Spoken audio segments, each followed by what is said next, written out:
नमस्कार दोस्तों, मेरा नाम है आयुष। आप देख रहे हैं smart and legal guidance. All India bar examination 15 को जो एग्जाम होगा 8 नवंबर को, तो उसी के रिगार्डिंग उसके सिलेबस में नेगोशिएबल इंस्ट्रूमेंट एक्ट का एक पोर्शन आता है। उसी के अंदर नेगोशिएबल इंस्ट्रूमेंट एनआई एक्ट के अंदर एक टॉपिक आता है एंडोर्समेंट का, जो हमारा सेक्शन 15 और 16 के अंदर कवर होता है। मैंने अपनी प्रीवियस वीडियो के अंदर लोगों से पूछा था कि अगर आप चाहते हैं कि मैं एक दो लेक्चर्स जो है एनआई एक्ट के प्रोवाइड कराऊं, तो आप मेरे को कमेंट सेक्शन से अपनी डिमांड मांग सकते हैं। तो उसी के रिगार्डिंग मेरे पे बहुत सारे कमेंट्स और डीएम्स आए थे।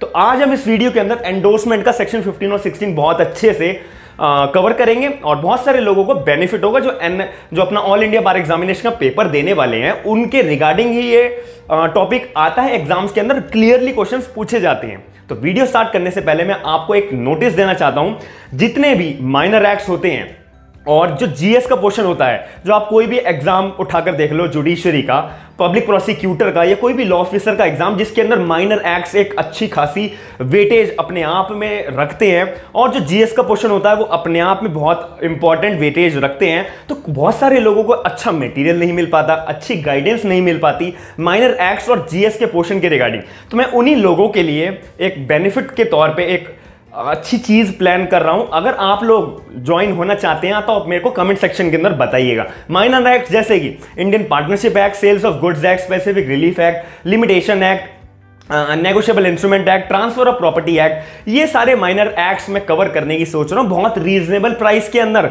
जो हर कोई अफोर्ड कर पाएगा। बहुत महंगी महंगी फीस हर कोई अफोर्ड नहीं कर पाता, तो मंथली बेसिस के ऊपर आप रीजनेबली एक फीस पे कर सकते हैं और आपको डेली बेसिस पे जो आपका बैच टाइमिंग होगा उसके रिगार्डिंग ही हम पढ़ाई करा करेंगे ऑनलाइन लाइव गूगल मीट पर। तो अगर आपको मेरा इनिशिएटिव पसंद आता है और आप चाहते हैं मुझसे पढ़ना, तो आप मेरे को कमेंट सेक्शन के अंदर अपनी क्वेरी मेरे से पूछ सकते हैं। कोर्स के रिगार्डिंग कोई भी क्वेरी होगी आप मुझसे पूछ सकते हैं, और इंस्टाग्राम हैंडल जो है मेरा आपको डिस्क्रिप्शन बॉक्स के अंदर शो हो रहा होगा, स्क्रीन के ऊपर भी आपको शो हो रहा होगा। वहां पर अगर आप मेरे से पर्सनल बात करना चाहते हैं तो आप कर सकते हैं। फेसबुक का भी लिंक मैंने आपको प्रोवाइड करा रखा है, आप डायरेक्टली मुझसे डीएम करें।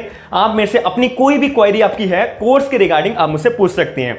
अब आपके मन में अगर डाउट आ रहा हो मेजर एक्ट किसी को पढ़ना है, तो उसके बारे में भी हम जो है प्लान करेंगे। जैसे जैसे लोगों की डिमांड्स आएंगी तो मैं आपको गूगल फॉर्म प्रोवाइड कराऊंगा और आप उससे अपना रजिस्ट्रेशन कर सकते हैं फ्री ऑफ कॉस्ट। और आप जो है रीजनेबली फीस जो है मैं आपसे डिमांड करूंगा, और आप जो है वो कोर्स का फायदा उठा सकते हैं। एक एक माइनर एक्ट एक एक हम डेप्थ के अंदर समझेंगे, और वीकली हर संडे जितना आपने पढ़ा होगा उतने ही में एमसीक्यू के बेसिस पे हम टेस्ट लिया करेंगे।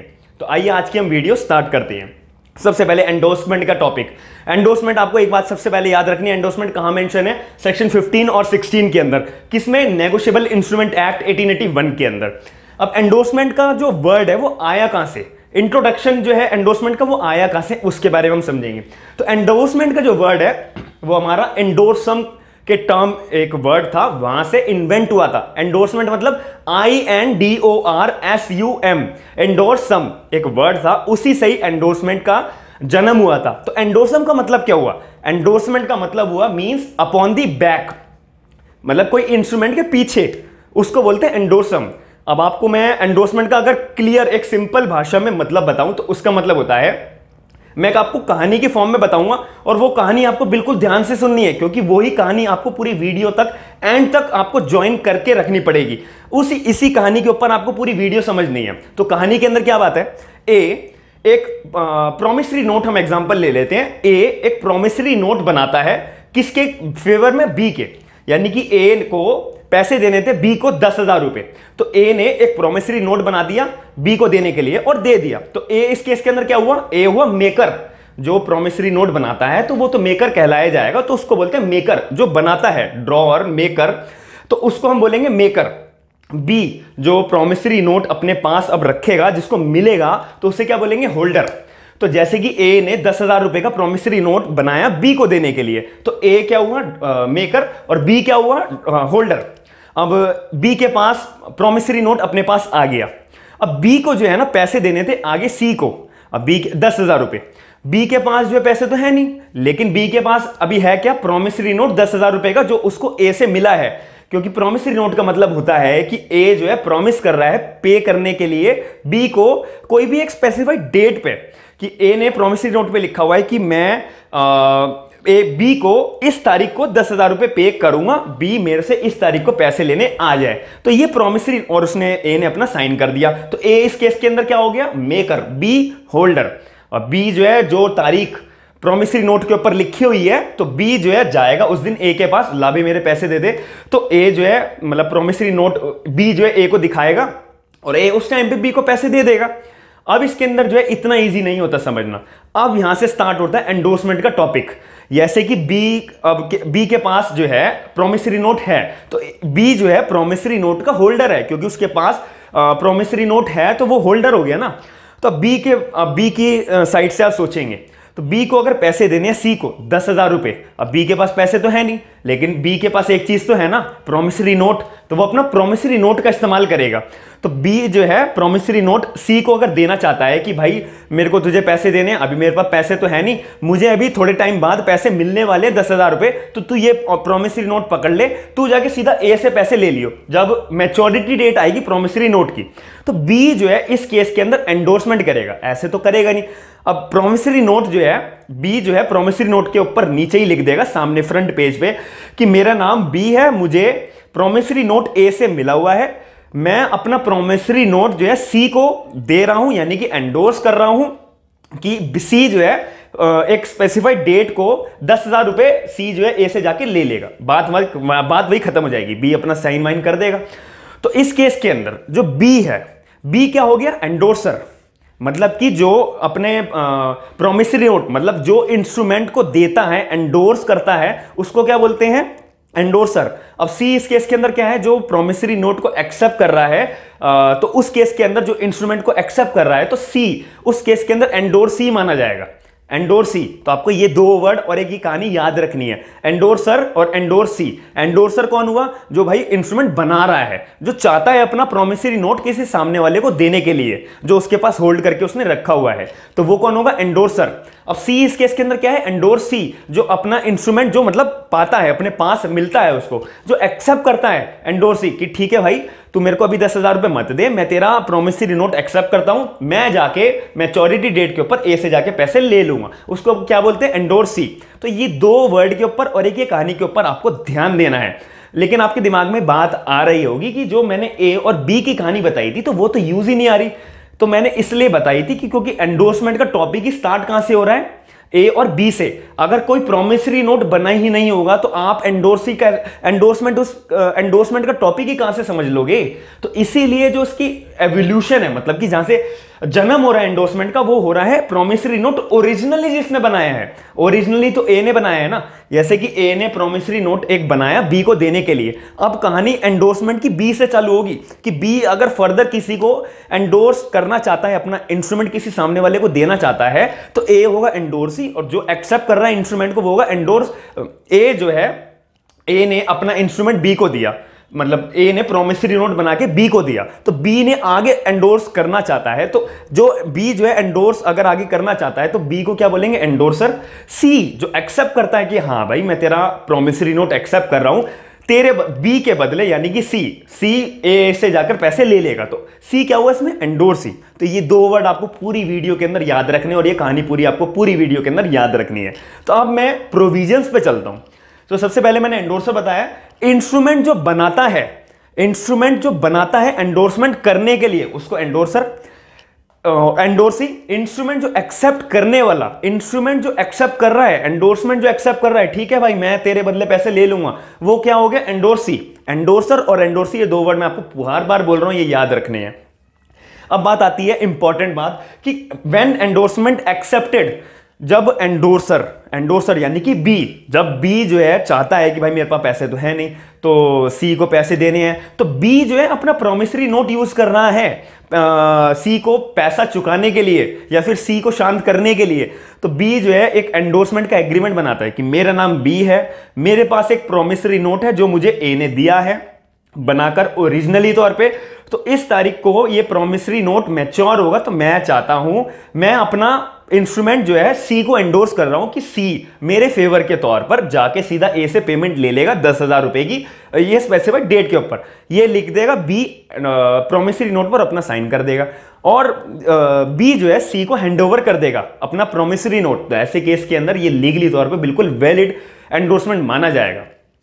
तो ये एक्सेप्ट कब होगा? मैंने आपको बताया है कि लिख देगा, ये पूरी की पूरी कहानी मैटर। तो सबसे पहली बात, जो एंडोर्सर है यानी कि जो बी है, अगर बी ने ये सारी बातें प्रोमिसरी नोट के बिल्कुल फ्रंट पेज पे लिख दी कि मेरा नाम बी है, मैं एंडोर्समेंट सी को करना चाहता हूं और इस तारीख को सी एज अ एंडोर्सी सीधा ए के पास जाएगा और 10,000 रुपए की पेमेंट ले लेगा, तो ये और साइन कर देगा एंडोर्सर।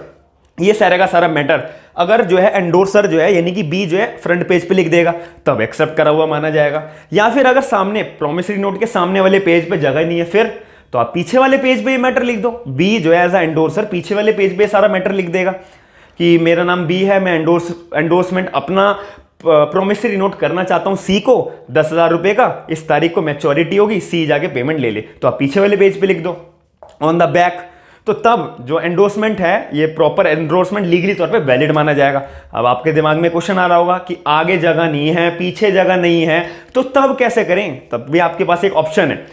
तो जब जो बी है ना एंडोर्सर, तो वो क्या करेगा, एक ब्लैंक पेज लेगा, ब्लैंक पेज पे पूरी कहानी लिख देगा कि मेरा नाम बी है, मुझे एक प्रोमिसरी नोट ए के जरिए मिला हुआ है और इस स्पेसिफाइड डेट को ये प्रोमिसरी नोट मैच्योर होगा, 10,000 रुपए मिलेंगे, तो मैं अपना प्रोमिसरी नोट सी को एंडोर्स कर रहा हूं कि सी जाके सीधा ए से पेमेंट ले ले। तो ये ब्लैंक पेज पे लिख दिया और वो जो ब्लैंक पेज है वो ओरिजिनल प्रोमिसरी नोट के साथ आप स्टेपल कर दो, पेस्ट कर दो, पेस्ट करके एंडोर्सी को दे दो।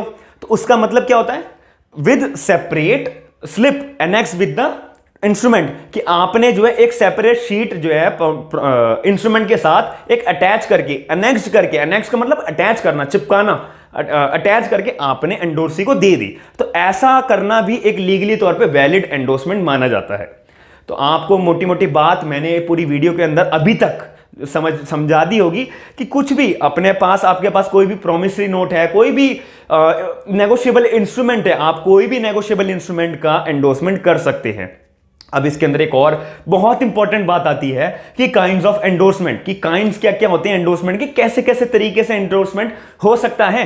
ये तो मैंने आपको एक लीगली तौर पे एक वैलिड पॉइंट बताया है कि इस तरीके से आप कर सकते हैं, लेकिन कैसे कैसे कर सकते हैं वो अब हम इंपॉर्टेंट बात आप समझेंगे जो एग्जाम पॉइंट ऑफ व्यू से बहुत इंपॉर्टेंट है। सबसे पहली बात, 5 तरीके होते हैं आपको एंडोर्समेंट करने के, 5 तरीके से आप एंडोर्समेंट कर सकते हैं। सबसे पहला है जनरल एंडोर्समेंट, जिसको हम अलग नाम से इन ब्लैंक भी बोलते हैं। मैंने ब्रैकेट में से इसलिए बोला है क्योंकि एमसीक्यू के क्वेश्चंस के अंदर डायरेक्ट पूछते हैं कि कोई भी ऐसा एक इन ब्लैंक एंडोर्समेंट भी होता है, तो आपका आंसर होगा यस होता है, जो हमारे को सेक्शन 16 क्लॉज 1 के अंदर मेंशन है और जिसका दूसरा नाम है जनरल एंडोर्समेंट। इसका मतलब होता है कि जैसे कि बी, मैंने आपको एग्जांपल बोला था वीडियो के स्टार्टिंग में कि आप एग्जांपल पे ध्यान जरूर दिएगा। अगर आपको एग्जांपल अभी याद ना रहा हो तो आप थोड़ा वीडियो को रिवर्स करें, थोड़ा पीछे जाएं, आप एग्जांपल को जरूर समझें। तो मेरा अभी इस पॉइंट का मतलब है जनरल एंडोर्समेंट, जो हमारे को सेक्शन 16 के क्लॉज 1 के अंदर मेंशन करा हुआ है। जनरल एंडोर्समेंट का मतलब होता है कि जैसे कि बी है जिसके पास अभी प्रोमिसरी नोट है, अब बी को जो पैसे देने सी को 10,000 रुपए, बी के पास पैसे है नहीं, लेकिन बी के पास अभी क्या है, एक प्रोमिसरी नोट है 10,000 रुपए का। तो बी जो है पेमेंट करने के लिए अपना प्रोमिसरी नोट यूज करेगा। कैसे यूज करेगा? एंडोर्समेंट करके। एंडोर्समेंट वो कैसी वाली कर रहा है? General endorsement. अब जनरल एंडोर्समेंट का मतलब क्या होता है?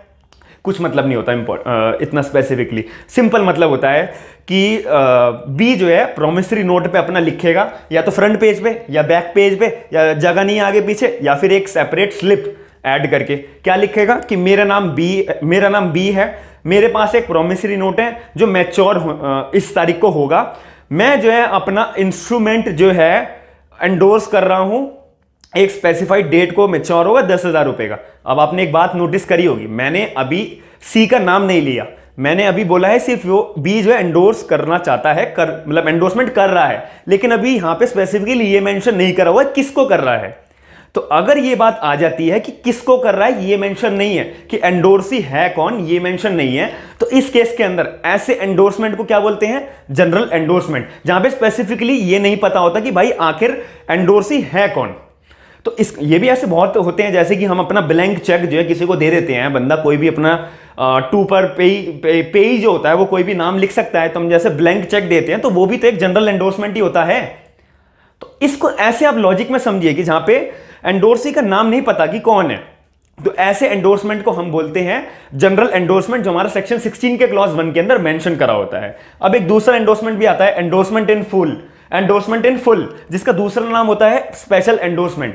तो एंडोर्समेंट का इसका मतलब भी सिंपल मतलब होता है कि जैसे कि आपने एंडोर्सी का स्पेसिफिकली नाम मेंशन कर दिया हो, जैसे कि बी है, बी को एंडोर्स करना है सी को, कि मेरा नाम बी है, मेरे पास एक पब्लिक वो प्रोमिसरी नोट है, मैं अपना प्रोमिसरी नोट एंडोर्स करना चाहता हूं, एंडोर्समेंट कर रहा हूं सी को, जो मैच्योर होगा इस तारीख को होगा और इतने 10,000 रुपए सी जो है एंडोर्सी जो है वो ए से जाके ले लेगा। अब यहां पे स्पेसिफिकली नाम मेंशन कर दिया एंडोर्सी का, तो वो क्या होगा, endorsement in full, special endorsement. ये भी हमारे को सेक्शन 16 के क्लॉज 1 के अंदर मेंशन है। तो ये दोनों आपको डिफरेंस समझ में आ गए होंगे। तीसरा आता है हमारा रेस्ट्रिक्टिव एंडोर्समेंट, जो हमारा सेक्शन 50 के अंदर मेंशन है, जो बहुत इंपॉर्टेंट है और थोड़ा सा ट्विस्ट लाता है।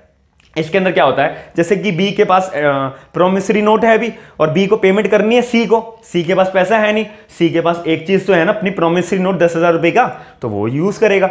तो सी जो है वो बी जो है अपना प्रोमिसरी नोट एंडोर्स करना चाहता है, किसको, सी को। तो वो कैसे करेगा, उसके अंदर सिंपल तरीके से वही मैटर लिखेगा कि मेरा नाम बी है, मेरे पास एक प्रोमिसरी नोट है, मैं अपना प्रोमिसरी नोट एंडोर्समेंट कर रहा हूं सी को कि वो मैच्योर होगा इस तारीख को और 10,000 रुपए सी ए से जाके ले लेगा। एक लाइन इसके अंदर ये जोड़ दी है कि सी जो है फर्दर किसी को एंडोर्स नहीं करेगा। तो ऐसे एंडोर्समेंट को हम क्या बोलते हैं, रेस्ट्रिक्टिव एंडोर्समेंट, कि सी जो है आगे फर्दर किसी को एंडोर्स नहीं करेगा। अब इसके अंदर मैं आपको थोड़ी एक्सप्लेनेशन दूंगा, आप 2 मिनट ध्यान लगा के सुनिएगा। जैसे कि बी ने अपना एंडोर्स कर दिया इंस्ट्रूमेंट यानी कि प्रोमिसरी नोट सी को, और सी को भी तो अगर आगे किसी को पेमेंट करनी हुई तो फिर क्या सी अपना वो प्रोमिसरी नोट जो उसने एंडोर्समेंट में उसके तौर पे उसे मिला हुआ है, तो क्या वो आगे डी को एंडोर्स कर सकता है। जैसे कि फॉर एग्जांपल सी को जो है आगे डी को पैसे देने थे 10,000 रुपए, तो क्या सी जो है डी को वो इंस्ट्रूमेंट एंडोर्स कर सकता है? जी हाँ, बिल्कुल कर सकता है। अगर एंडोर्समेंट जनरल एंडोर्समेंट हुआ है तब भी कर सकता है, अगर एंडोर्समेंट इन फुल यानी कि स्पेशल एंडोर्समेंट हुआ है तब भी कर सकता है। तो सी भी क्या करेगा, सिंपल जो बी ने प्रोसेस फॉलो करा है सी को एंडोर्स करने के लिए, वैसे सी जो है प्रोसेस चलाएगा डी को एंडोर्समेंट करने के लिए। कि सी बोलेगा कि मेरा नाम सी है, मेरे पास एक प्रोमिसरी नोट है जो मेरे को बी से मिला है एज एंडोर्समेंट, मैं आगे फर्दर एंडोर्समेंट अपना प्रोमिसरी नोट डी को कर रहा हूं 10,000 रुपए का, जो मैच्योर होगा इस तारीख को, कि डी जो है ए से सीधा पेमेंट जाकर ले ले, सिंपल।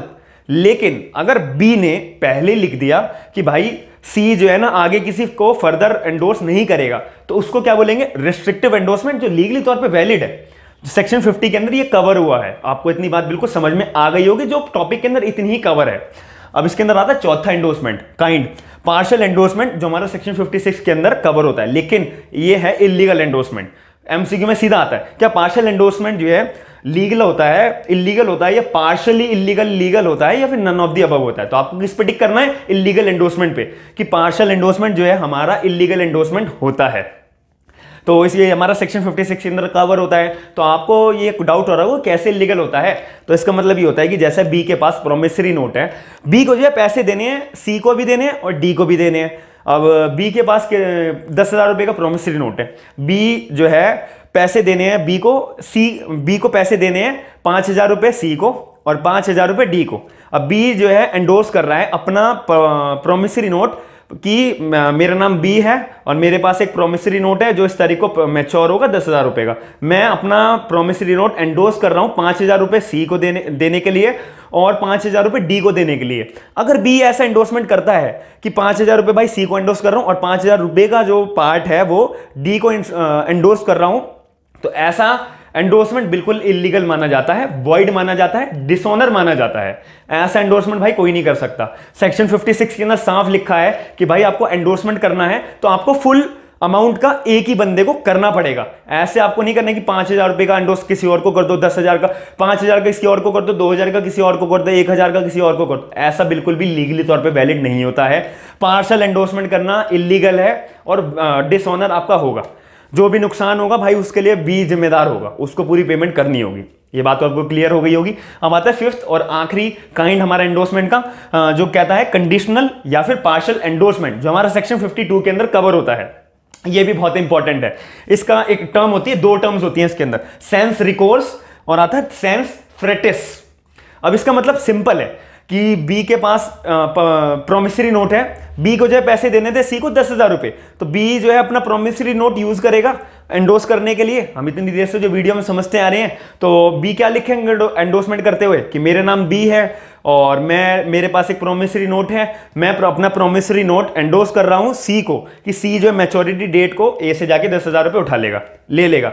और साथ में बी ने एक वर्ड लिख दिया सेंस रिकोर्स। सेंस रिकोर्स से आप क्या समझते हैं? सेंस रिकोर्स से इसका मतलब ये होता है कि भाई अगर बाई चांस सी के पास अब प्रोमिसरी नोट आ गया, सी प्रोमिसरी नोट की मैच्योरिटी डेट आ गई और सी जो है ए के पास गया, ला भाई मेरे पैसे दे दे, मेरे पास प्रोमिसरी नोट है, मेरे को बी ने दिया है 10,000 रुपए, मुझे तेरे से लेने हैं और तेरे सिग्नेचर भी है इसमें। ए के पास जाकर बोलता है, कौन? सी। भाई सी तो मांगेगा ही पैसे मैच्योरिटी डेट आने के बाद। अब ए ने बोल दिया भाई मैं तुझे पैसे नहीं दे रहा, जो करना है कर ले। ऐसे केस के अंदर सी को किसका गला पकड़ना चाहिए, किसकी जान खानी चाहिए पैसे के लिए? बी की खानी चाहिए। भाई तूने मेरे को प्रोमिसरी नोट दिया था, तेरा बंदा जो है पैसे दे नहीं रहा मेरे को। लेकिन इसके अंदर बी जो है उसने एक दिमाग की बात करी है, उसने एक खेल खेला है। सेंस रिकोर्स, एक दो वर्ड लिखकर ही काम खत्म हो जाता है। सेंस रिकोर्स का मतलब होता है कि जिस टाइम जो एंडोर्सर है, एंडोर्सर मैंने क्या बोला था, जो इंस्ट्रूमेंट बनाता है, प्रोमिसरी नोट अपना देता है, एंडोर्सर अगर ये लिख दे सेंस रिकोर्स, तो वो अपनी लाइबिलिटी से मुक्त हो जाता है। कोई भी नुकसान हो, किसी भी चीज का नुकसान हो, सी जो है, एंडोर्सी जो है वो बी की जान नहीं खाएगा, एंडोर्सी जो है वो एंडोर्सर की जान नहीं खाएगा। सेंस रिकोर्स का यही मतलब होता है कि भाई एक बारी सेंस रिकोर्स एंडोर्सर लिख देता है और एंडोर्सी इस बात को एक्सेप्ट कर लेता है, तो इसका मतलब होता है कि एंडोर्सर जो है अपनी लाइबिलिटी से मुक्त हो गया। एंडोर्सी जो है वो एंडोर्सर की जान नहीं खाएगा। तो आपके मन में दिमाग आ रहा, एक पॉइंट आ रहा होगा, एक डाउट आ रहा होगा, आपके दिमाग में एक डाउट आ रहा होगा, तो जो सी बेचारा है जिसको पैसे मिलने चाहिए, तो वो किससे मांगेगा? ऑब्वियस है, कॉमन सेंस एक बात है। सी जो है सीधा ए के खिलाफ सूट डाले कि भाई रिकवरी ऑफ मनी का, आपके पास पूरे वैलिड प्रूफ है, ए का बनाया हुआ प्रोमिसरी नोट है, ए का साइन करा हुआ प्रोमिसरी नोट है, तो आप जो है रिकवरी ऑफ मनी का सूट डाले ए के खिलाफ। सी जो है ए के खिलाफ सूट डालेगा क्योंकि बी तो सेंस रिकोर्स करके अपनी लाइबिलिटी से पीछे हट गया ना। सी को, बी को कोई मतलब ही नहीं है कि भाई उसको पैसे मिले नहीं मिले, सेंस रिकोर्स उसने कर दिया। प्रोमिसरी नोट एक्सेप्ट करते टाइम या उससे पहले आपको सी जो है मना कर देता, भाई सेंस रिकोर्स वाला प्रोमिसरी नोट मैं तेरे से एक्सेप्ट नहीं करूंगा, अगर तुझे प्रोमिसरी नोट देना है तो बिना सेंस रिकोर्स करने वाला दे, कि भाई अगर बाई चांस ए ने मना कर दिया तो मैं तो तेरी गर्दन पकड़ सकूं।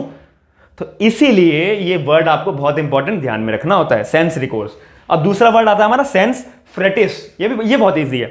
सेंस फ्रेटिस का मतलब होता है कि ए ने अपना प्रोमिसरी नोट मतलब एंडोर्स करा, एंडोर्समेंट का एक एग्रीमेंट बनाया, उसमें लिखा मेरा नाम बी है, मेरे पास एक प्रोमिसरी नोट है, मैं प्रोमिसरी नोट अपना एंडोर्समेंट कर रहा हूं सी को कि जब मैच्योरिटी होगी सी जाके ए से पैसे ले लेगा 10,000 रुपए। और सेंस फ्रेटिस एक वर्ड लिख दिया।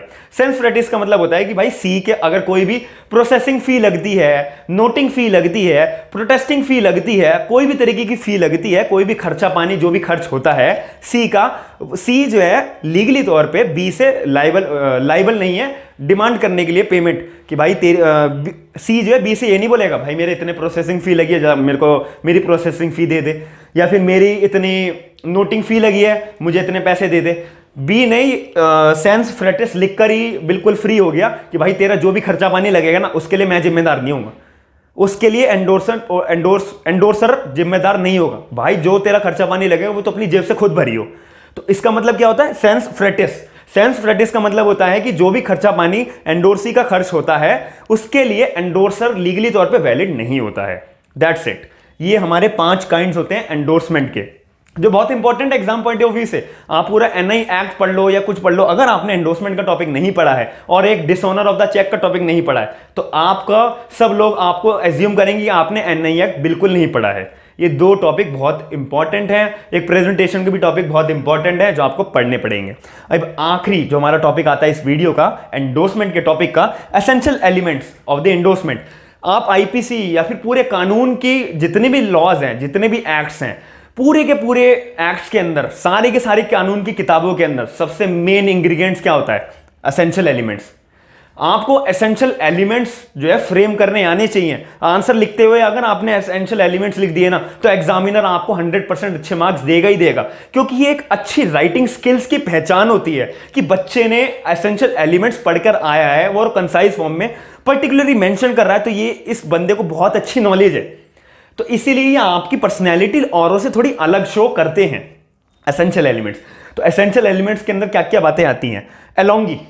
अब आप ये सोच रहे होंगे एलोंगी, ALLONGEE, ये एलोंगी नया वर्ड कहां से आ गया? ये नया वर्ड नहीं है, जो अभी तक हमने पढ़ा है उसी के अंदर से एक नया वर्ड आया है। थोड़ा आप सोचेंगे, मैं भी बताता हूं।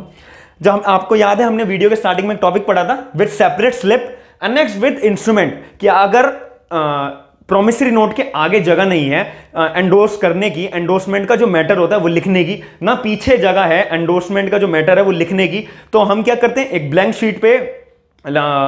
शीट में हम लिख देते हैं कि मेरा नाम बी है, मेरे पास प्रोमिसरी नोट है, मैं अपना प्रोमिसरी नोट एंडोर्स कर रहा हूं किसको? सी को। और सी जो है लीगली तौर पे इस तारीख को, इतने स्पेसिफाइड डेट को 10,000 रुपए सी जो है ऐसे जाके ले लेगा। तो ये हम एनेक्स कर देते हैं अपने ओरिजिनल प्रोमिसरी नोट के साथ, टेप से चिपका दें या फिर स्टेपल करके एनेक्स करके सी को दे देंगे। तो वो जो एनेक्स कर रहे हैं ना हम, एक सेपरेट सीट, उसे क्या बोलते हैं? एलोंगी। तो जो सेपरेट शीट को आपको अटैच करना है, एनेक्स करना है प्रोमिसरी नोट के साथ एंडोर्समेंट के दौरान, तो उसको हम बोलते हैं एलोंगी। बस सबसे पहला एसेंशियल एलिमेंट है एलोंगी, क्योंकि ये भी आपका एमसीक्यू के अंदर क्वेश्चन में सर डायरेक्ट पूछ लेंगे कि एलोंगी क्या होता है। एलोंगी कुछ नहीं होता, कि एक सिंपल सा मतलब होता है कि अगर कोई भी आप सेपरेट शीट एनेक्स कर रहे हैं इंस्ट्रूमेंट के साथ में, उसे क्या बोलेंगे? एलोंगी। दूसरा एसेंशियल एलिमेंट क्या आता है? It must contain an order to pay. Order ही तो है, जो एंडोर्सर है यानी कि जिसके पास प्रोमिसरी नोट है, जो अपना एंडोर्समेंट कर रहा है अपना इंस्ट्रूमेंट पेमेंट करने के लिए, जैसे कि बी जो है एंडोर्समेंट कर रहा है अपना इंस्ट्रूमेंट सी को देने के लिए, तो बी जो है ऑर्डर ही तो कर रहा है कि भाई तुम जो है ए से जाके पेमेंट ले लेना, इतनी तारीख को तुम्हारे को 10,000 रुपए ए दे देगा। तो बी जो है ऑर्डर ही तो कर रहा है। तो इसका मतलब ये है कि ऑर्डर होना चाहिए कि भाई तुम जाके अपनी पेमेंट ए से ले लेना इस तारीख को, तो ऑर्डर होना चाहिए। लेकिन इसके अंदर ऐसा नहीं होना चाहिए कि बी जो है सी को बोल रहा है 5,000 रुपए तुम ए से जाके ले लेना, और अगर बी को जो है पैसे देने डी को भी, तो डी को भी बोल रहा है कि भाई 2,000 रुपए जाके तुम ए से तुम ले लेना, ई को बोल रहा है ई 1,000 रुपए तुम ले लेना। ऐसी अगर ऑर्डर कर रहा है बी यानी कि एंडोर्सर, ऐसा मतलब लीगली तौर पे एंडोर्समेंट वैलिड नहीं माना जाएगा। सिर्फ सिंपल बात होनी चाहिए कि ऑर्डर होना चाहिए सिर्फ एक ही पेमेंट का, जितने का प्रोमिसरी नोट है उतने का ही आप जो है ऑर्डर कर सकते हैं पे करने के लिए। यानी कि एंडोर्सर सीधा बोलेगा, बी जो है सीधा बोलेगा सी को कि आप जो है सीधा 10,000 रुपए बी ए से जाकर ले लो, मैं आपको एंडोर्स कर रहा हूं अपना प्रोमिसरी नोट, दैट्स इट।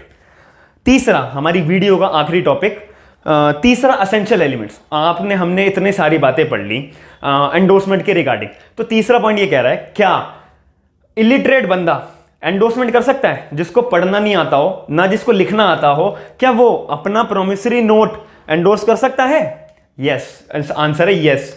अगर उस इलिटरेट बंदे के पास कोई प्रोमिसरी नोट है तो वो भी अपना प्रोमिसरी नोट जो है एंडोर्स कर सकता है। कैसे?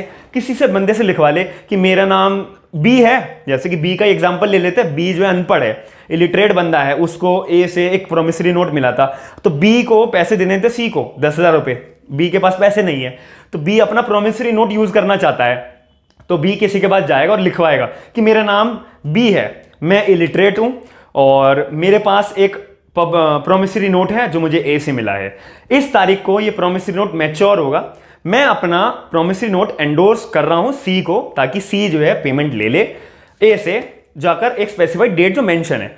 और ये एंडोर्समेंट वैलिड कब माना जाता था? हमने इतने सारे पॉइंट्स में पढ़ा था कि ये वैलिड कब माना जाएगा, जब बी अपना सिग्नेचर करेगा।